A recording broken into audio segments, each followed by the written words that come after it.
AWTAH for cutting my husband's entire family out of our lives.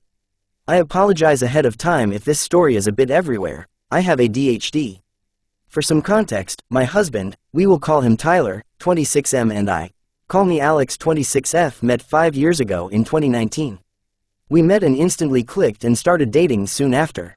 Emo, my Mill, we will call her Cruella, has always been kind of standoffish, but she did it in a nice way to fool everyone around her. She is the type to smile in your face and act nice but sit in the corner and scowl when she thinks you're not looking. Let me add, my husband has 2 sisters, we will call them Regina, 33, and Katie, 30, and Mill does not act this way with their husbands. However, I feel as though it is to stay in good graces to see her grandchildren, something I will never be able to give her as I am a female. He also has an Aunt Mill's sister, we will call her Gothel. A bit more on me personally, however. I grew up in a pretty emotionally unstable environment, so I have always been extremely good at reading people's intentions and seeing through masks.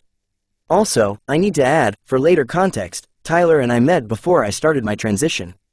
Now into the drama, which started literally within the first year. Mill has always had the "my precious baby boy" mentality, GAAGGG, and had never cut the cord. Part of this, I believe, is due to the fact that he is on the autism spectrum. He is extremely high functioning to the point that if you didn't know, you would probably just think he is a bit odd and awkward. Now please Reddit, do not consume my husband's soul over what I'm about to get into. We have been to counseling and are good now, but it plays into the storyline. Due to the cord still being attached, at the beginning of our relationship, every time we had a problem or fight, he would tell his mom and dad about it. His dad, Emo, is just a poor yes man who is in the relationship because it is against his religion, devout Catholic, to divorce. So apart to one comment that I will tell about in a minute, he is pretty well innocent in this. This being said, due to the feed of relationship problems being fed to Cruella from my husband, she had no shortage of ammunition to try and tear us apart. The arguments were always little things as well, him getting used to being in a relationship I am his first, and me learning about autism and what his triggers are and how to work around them, while also maneuvering my own mental health, ADHD, odd, bipolar. The amount of times that Mill has tried to paint me as a manipulative monster and got the weight of the entire family behind her, if I had $1 for each time, I would probably never need to work again. Mil's sister, Gothel, is even worse than she is. She is, like her sister, the kind of person who always has her nose in everyone's business but her own. Her and Mil have always operated in a tag team format, meaning that if Mill feels she is losing an argument, she will tag in her sister to let her take a stab at the situation. To me, I feel this has always been extremely frustrating and toxic. During this tag team storm, they will brew up, they will Emo purposefully trigger Tyler's autism. In doing so, he will run to Mill, as he often did, allowing them to tag team him in blaming me for the issues, thus, attempting to turn him against me. Tyler has always told me that when he met me, he got a taste of the real world out from under his mother's wing, and has always claimed our souls were bound together as we both matured and grew up together. Part of Tyler's autism, as with most cases from my understanding, is forming thoughts into text or speech can sometimes be hard, especially while being agitated. This being said, when he realized that he wanted to start pulling away and actually grow up, he relied on me to help him write out his thoughts. I have always been decent with words. Let me make myself abundantly clear, I never put words into Tyler's mouth. How we would do things is, he would telephone me the thought fragments racing around in his agitated mind. I would take the thoughts, form sentences, type them out in a text message, give the phone back to him to proofread, make edits, and send. I cannot even begin to tell you how frustrating it was for me as a partner to watch the light fade from his eyes when he would usually receive a text in return dismissing his comments and sweeping them from thought with the excuse, "Those are Alex's word, not yours." I've done research in the past into having narcissistic parents due to my own family history, and I feel Cruella fits the definition with perfection. She routinely starts arguments and then deflects back on you if you speak up for yourself, claiming that, "How dare you talk to your mother like that?" card, or the "This argument is done. My blood pressure is getting high." 1. These are some of the things that they have tried to use to turn Tyler against me. I was accused of trying to financially ruin him with my medical bills. For context, in February 2020 I contracted the dreaded spiky ball plague and almost died. I was in the hospital for nearly 2 weeks. My blood oxygen levels were low enough that I was within one number from being sedated and intubated. Thankfully, a transfusion of platelets with antibodies saved me. Later that year I contracted it again and formed blood clots in my lungs, nearly me again. The doctor told me that if I had waited another 2 hours to come to the ED I would not have survived, causing another week and a half stay. About 6 months later, the stress that was placed on my body triggered a heart arrhythmia known as a fib, causing another week-long hospital stay. Tyler stayed by my side for all of it. Mill, Gothel, and their mother, we will call her Cindy, all joined forces and tried to convince Tyler that I was going to ruin him financially with all of my medical bills. Him and I actually had a good laugh about that one. My medical bills were, in fact, several hundreds of thousands of dollars, but what the unholy trinity, as we like to call them, wasn't aware of at that time is, I have state insurance due to my family being in the poverty class, so the state we live in paid the entire bill. Tyler was enrolled in college and realized that he did not enjoy the degree he was working toward. We were living together by this point, so he and I talked it out and decided the best course of action was to drop out.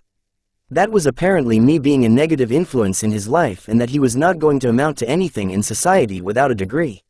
Mill and sister both have bachelor's degrees. They even had the nerve to at one point bring up the fact that I came from poverty due to me having a broken home. Mom and dad separated when I was 4 due to him being a psychotic abuser and the fact that my mother doesn't have a degree. My vengeance for this statement comes later. Stay tuned. I mentioned earlier that Phil was a devout Catholic. Technically they all are, other than Regina and Katie, who quickly left the religion after getting married. Well, after a while Tyler started to doubt his religion as well due to him seeing the hatred being put out by the church toward people like him and I. His father mentioned over a dinner that I wasn't invited to, of course, that he would not have ever chosen the homosexual lifestyle for his son, but even if he did, he would not have chosen me as his partner. I am a bad influence and am leading him down a dark and destructive path. GAAGG. This is the most shocking one emo, also the best plot twist. One evening Tyler was invited by Mill and Phil to go to dinner, again not invited. When they picked him up, they did not in fact go to dinner. They instead pulled up at a therapist's office. They had actually deceived him into going to an intervention-style therapist session to try to talk some sense into him and get him to leave me and come back home. Thank the gods, the therapist saw some red flags in Tyler's behavior and scheduled an appointment alone. Tyler spilled his guts about the entire situation over the past 2 years at that point. The therapist then wanted to meet me to do a couple session to see if I truly was a horrifying monster. He came to the conclusion that I was not. Now for the plot twist. Mill and Phil wanted the therapist to talk to Tyler about turning away from the homosexual lifestyle and coming back to the church. Well, turns out, the therapist is pansexual, non-religious, and routinely does activism for rights. Guess they should have done their research, hahaha. The plot thickens as well. The therapist strongly detests the intervention style appointments and admitted he was in the dark too. I now see this therapist weekly and he helped me come to terms with being and helped me start my transition. Nearly 3 years on HRT now. Also, he still sees Tyler and I as a couple from time to time and has helped to solidify our relationship and help grow and cultivate our love and bond. Guess that didn't work out the way Mill expected. Oops. Due to my health troubles over the past few years, I have been left permanently disabled and unable to work. Tyler works in a factory and brings in enough money to pay our bills for the most part. It's not always easy, but we make do. The unholy trinity routinely loves to start discussions on our finances and make comments about the fact that I am not working.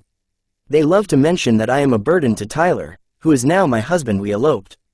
I always find the not working and burden comments interesting, especially because Mill, when I met Tyler, was not working due to medical complications caused by her being morbidly obese and relied on Tyler to take care of her.